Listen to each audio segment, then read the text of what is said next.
जय हिंद दोस्तों, स्वागत है आपका हमारे यूट्यूब चैनल बीएनसी क्लासेस में। हम लोग बात करेंगे आज डीपीएसपी, ठीक है, directive principle of state policy, ठीक है, राज्य के नीति निर्देशक तत्व, ठीक है। फंडामेंटल राइट जो आपके थे वो खत्म हो गए हैं। आज हम लोग मतलब स्टार्ट कर रहे हैं अगला part, directive principles of state policy DPSP, ठीक है।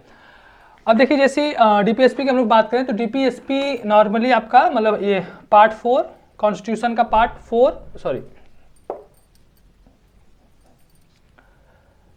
और आर्टिकल 36 से लेके आर्टिकल 51 तक आपका directive principle of state policy के बारे में लिखा गया है, ठीक।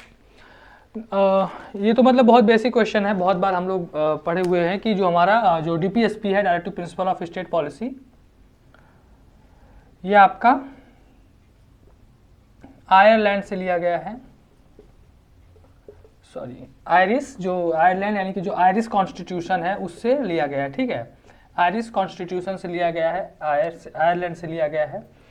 और आयरलैंड ने ये जो डीपीएसपी है ये कॉपी किया है फ्रांस के कॉन्स्टिट्यूशन से, ठीक है। तो हमारा जो डीपीएसपी है directive principle of state policy, ये हमने लिया है आयरिश कॉन्स्टिट्यूशन से यानी कि आयरलैंड से, और आयरलैंड ने वो डीपीएसपी कॉपी किया है फ्रांस के कॉन्स्टिट्यूशन से, ठीक है। तो बस ये समझने के लिए है कि मतलब वो कहाँ लिया है, लेकिन हमें इस पे कंफ्यूजन नहीं होना है। जब भी क्वेश्चन पूछेगा कि जो डीपीएसपी है वो कहाँ से लिया गया है, तो वो हम लोग बात करेंगे आयरलैंड से, ठीक है।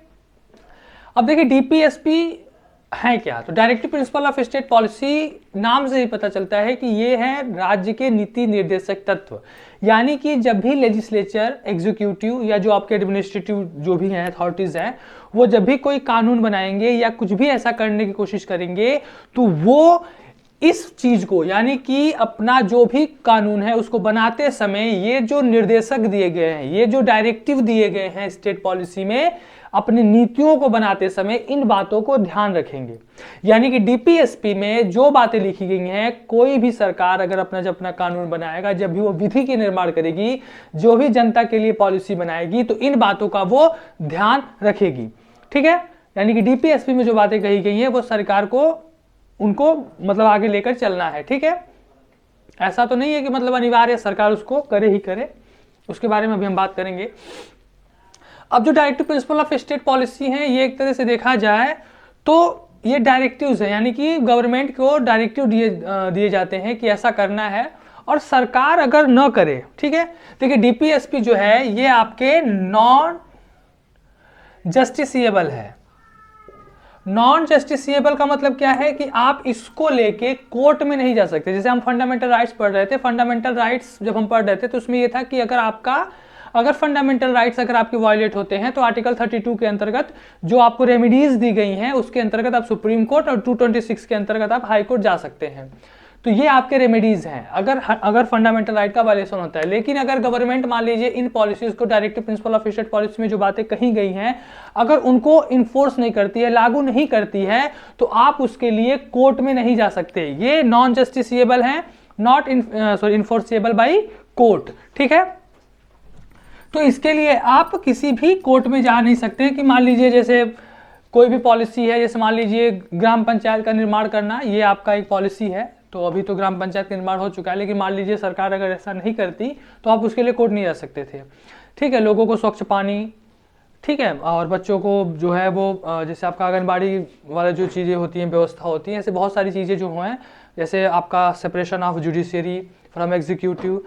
इसके अलावा जैसे आपका एक और चीज़ है, जैसे उसको हम लोग बोलते हैं कि क्या बोलते हैं उसको, समान नागरिक संहिता जो आपका है।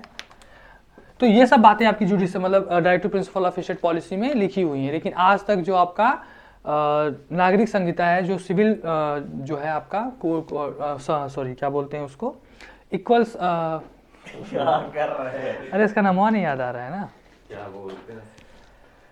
कट कर दो इतना दूर तो, चलिए शुरू करिए। क्या बोलते हैं उसको, किसको?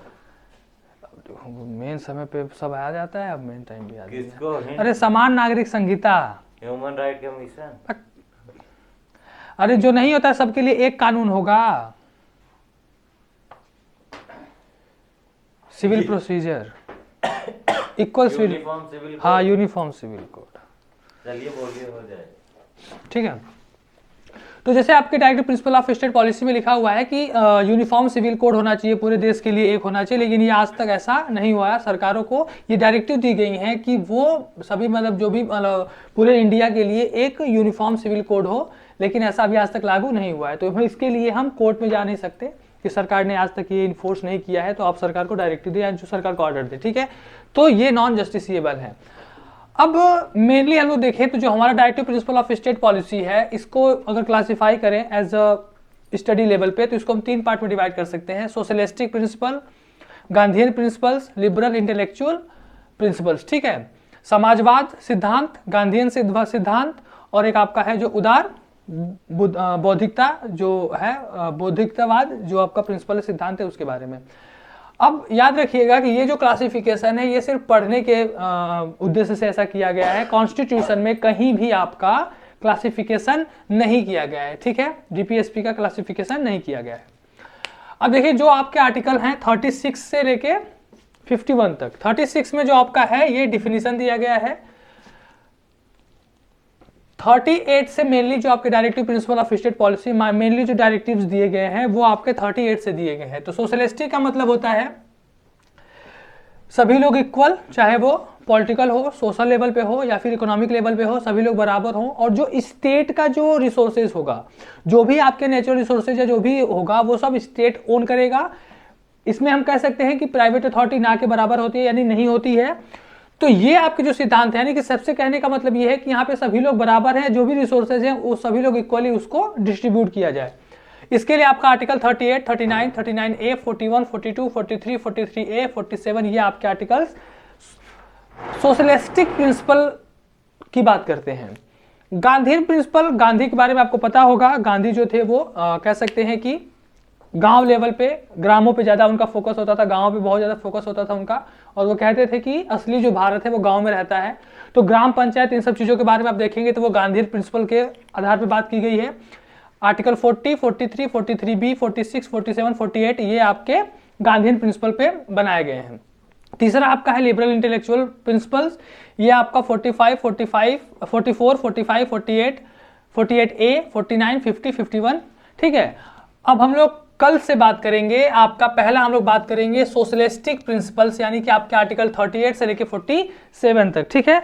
आज हम लोग सिर्फ आर्टिकल 36 यानी कि जो डिफिनीशन दी गई है पहले आर्टिकल में, वो कहा गया है कि डिफिनीशन में ये कहा गया है कि इस पार्ट में, यानी कि जो आर्टिकल 36 में डिफिनीशन दिया गया है, ये कहा गया है कि in this part unless the context otherwise require the state has the same meaning as part 3। यानी कि पार्ट 3 का मतलब है कि जो फंडामेंटल राइट में जो आर्टिकल 12 में जो डिफिनीशन दी गई है स्टेट की, कि स्टेट के अंतर्गत कौन कौन आएगा, यानी कि आपका जो सेंट्रल गवर्नमेंट है, स्टेट गवर्नमेंट है, पार्लियामेंट है, जुडिशरी नहीं आएगी, पार्लियामेंट हो गया आपका, लोकल गवर्नमेंट हो गया, नगर निगम हो गया, ये सब जितनी भी अथॉरिटीज है जो एज अ स्टेट काम करती हैं, वो सभी वही स्टेट की डिफिनीशन, वही डिफिनीशन इस पार्ट में भी यूज किया जाएगा। अगर किसी अलग आधार पे बात नहीं किया गया, अन्यथा न बात की जाए, अगर किसी दूसरे कॉन्टेक्स्ट में न बात की जाए, तो इस पार्ट के लिए यानी पार्ट 4 में भी जहां पे स्टेट आएगा उसकी डिफिनीशन सेम होगी जो पार्ट 3 में फंडामेंटल राइट में हम लोग आर्टिकल 12 में जो स्टेट की डिफिनीशन दी गई है, वही डिफिनीशन आपके directive principle of state policy में भी होगी। तो आर्टिकल 36 सिर्फ डिफिनीशन की बात करता है। नॉर्मल बात में कहें, नॉर्मल बोले तो सीधा सीधा कहने का मतलब यह है कि जो आर्टिकल 12 में जो स्टेट की डिफिनीशन दी गई है, वो आपका फंडामेंटल राइट और directive principle of state policy दोनों के लिए स्टेट की डिफिनीशन सेम है जो आर्टिकल 12 में कही गई है, ठीक है। तो ये हम लोगों ने आज आर्टिकल जो normally directive principle of state policy का जो एक मतलब बेसिक है वो हमने आज बात कर ली है। कल हम लोग बात करेंगे आर्टिकल 37 से। थैंक यू, जय हिंद।